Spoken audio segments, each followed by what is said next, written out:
This week, we're going to be shading our still life drawing. Shading is not new to us, but for some, it might have been a while since you have properly shaded, so we're going to use this week to kind of dust off the old cobwebs. We are going to be utilizing the technique contour hatching and or contour cross hatching.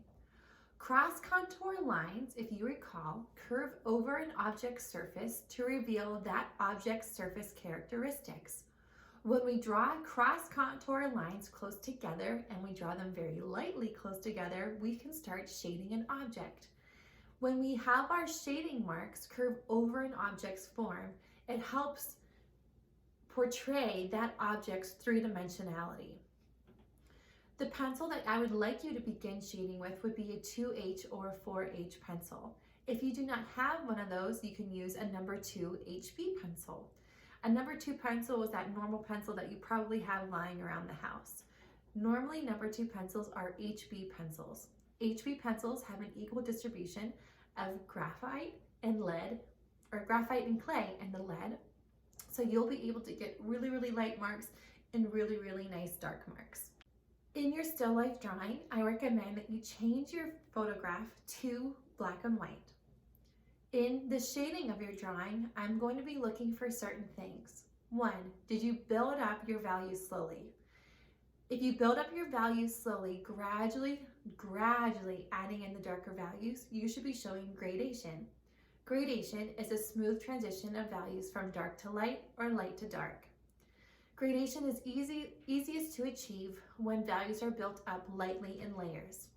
Another thing I am going to be looking for is the three-dimensionality of your forms. You should have a clear light source in your still life photograph. This clear light source is going to allow there to be different value sections on your objects. So in each of your objects, I should see at least these 4 things in the work. 1, I should see a highlight. The highlight is the lightest value area that's closest to the light source. I should also see a core shadow. The core shadow is the darkest value section on your form, and it is furthest away from the light source. I should also see a reflected light.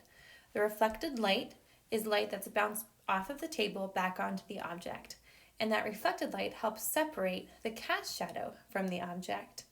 Now the cast shadow normally is darkest near the object and gets lighter as it gets further away, but it might look differently on your photo, so whatever it looks like, draw what you see. So let's begin.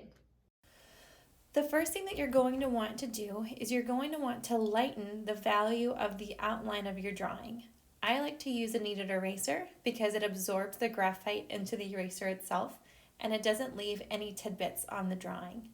These tidbits can be problematic because as you swipe them across, you're going to smear the graphite. It's really important to lighten up the outline of the objects because you don't want to leave an outline around the objects. If you do this, it's going to make it look flat and like a cartoon image. You want the values to define the edge of the form. I'm beginning my drawing with a 2H pencil. I'm holding it on the end, but I'm shading with the tip, and I am pressing really, really lightly. Notice how my marks are made super close to one another. After every mark that I'm making, I'm lifting up the I'm lifting up the pencil. I'm not scribbling back and forth. I'm also drawing from one end of the object to the other. I'm building up my values in light layers. For this first layer, I'm trying to keep it as light as possible. As you can see in the reference photo, this toilet paper roll is a very, very light value. So I only will probably need to put down 1 or 2 layers. If I do any more than that, I could potentially make it look too dark. And as I'm shading, I'm noticing that that outline is still too dark. So I'm going back in there and trying to lighten it up because I don't want my object to look flat. Now, as stated previously, I am using the tip of my pencil, not the side of my pencil, to shade. I'm using the tip because I'm able to get these really nice crisp marks. When you use the side of your pencil to shade, sometimes you can get a more scratchy, rough type of texture. And that's not the type of texture I want to achieve on this roll of toilet paper. It looks very smooth, so I'm trying to create that smooth look by using the tip. What I'm doing now is I'm doing contour cross-hatching. Notice how my marks are curving around the form, matching the curve of the contour. They're not going straight up and down. They're not going in a diagonal. And once again, my marks are starting at the end of the object and they're beginning at the end of the object and they're ending at the opposite end of the object. I'm not going in there and making my marks begin in the center of my form. I'll show you why you don't want to do that at the end of this video. Even here in this little triangular section where it's a darker value, I'm still going in with light values first.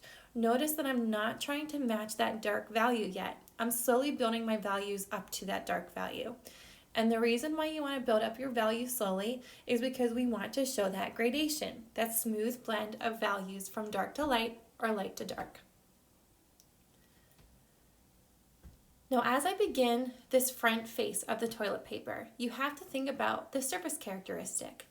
Now, this is one of those where you have to break the rules. I'm not actually following the contour of my object because this is a flat surface. So all of the marks that I'm making are going to be very straight. They're cross-hatching marks, so I'm going diagonally, vertically, horizontally, diagonally in different directions. If I would follow the contour of that toilet paper roll, it would end up making the end of that toilet paper roll look like a dome. Also notice how I'm starting to put in these darker values. I'm only going a shade darker than the previous shade I've drawn. If you press too hard and make it too dark, you're not going to get that nice blend of values that you're going to want to achieve. Always pause and look at your photo. Fine-tuning my values. With that pause and looking back at my photo and really analyzing it, I'm noticing that there's this subtle little dark contour outline. I don't want to say outline like I'm drawing a line, but like a shadow mask that defines the edge of this toilet paper. So I'm very lightly building that up. Now for something like this, like the inside of a toilet paper roll, you have to be smart about thinking about what are the cross contour lines and what direction is it going in. It's only wise for me to be following the contour on the right because that is caving in. If I would follow the contour of that opening on the left, once again, it would make that opening look round and it would not make it look like it's going into that toilet paper roll. So even with these vertical marks, they're curving and following the contour on the right. When I cross-hatch horizontally, I'm cross-hatching in the direction that my perspective lines of the toilet paper roll are going in. And notice, even when I started this section, I still started with a light value. I am not going in straight in with this dark value. I'm slowly building up to it. So I had done all of that with the 2H pencil, and now I'm moving on to my HB. With the HB pencil, I'm only pressing a little bit harder than I just previously pressed with the 2H. And you can see how there's barely a difference there. And because there's barely a difference, I'm getting this beautiful blend of gradation. And so my values transition really smoothly into one another. And that allows me to accurately depict that area more specifically. You'll notice that there are these slight undulations of value within that little space. So by going in with these darker values, lightly and slowly, it helps me make that more accurately. Now some of you may be thinking, how do I know when it's the right time to go to a different pencil? When you can't go any darker with the pencil that you have, that's when you can switch pencils. If you don't have a 2H or a 4B or 2B pencil and all you have is an HB, you're just going to have to push the pressure of your pencil a little bit more than what you normally would do to get those darker values. Now I'm going to be moving on to this eggshell. So first I'm just modifying the values around it, but I'm going to start working back in with my 2H pencil because I'm starting a new object. And the same thing that I did before, I'm following the contour of the object. I'm following that right curve on the right-hand side of the eggshell. It's getting straight in the middle, and then when I start shading to the left, I'm going to be curving to the left to match the new contour that I'm seeing. And that's how I'm able to get this beautiful three-dimensional look to my egg. Now when I contour crosshatch, I'm now following the bottom part of the egg.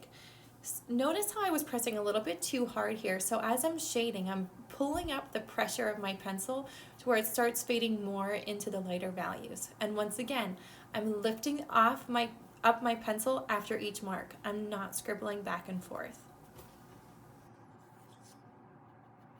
Now I noticed that I was having an outline here on my egg. So I'm going in with my kneaded eraser. and I'm lightening the contour so my values define the edge. That's really important that I should not see any outlines. The values of the forms themselves should define the edge of the object.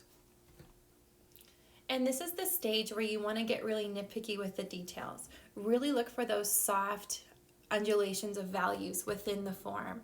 You know, within this egg, there are some very subtle shifts where it goes from like a middle gray to a really light gray. And so I'm looking for those shifts whenever I'm adding in my values to help my objects look more three-dimensional. You do not want to overgeneralize the shading at this point in the project. We want these to look as accurate as possible. So that means that we need to look for the nitty-gritty detail.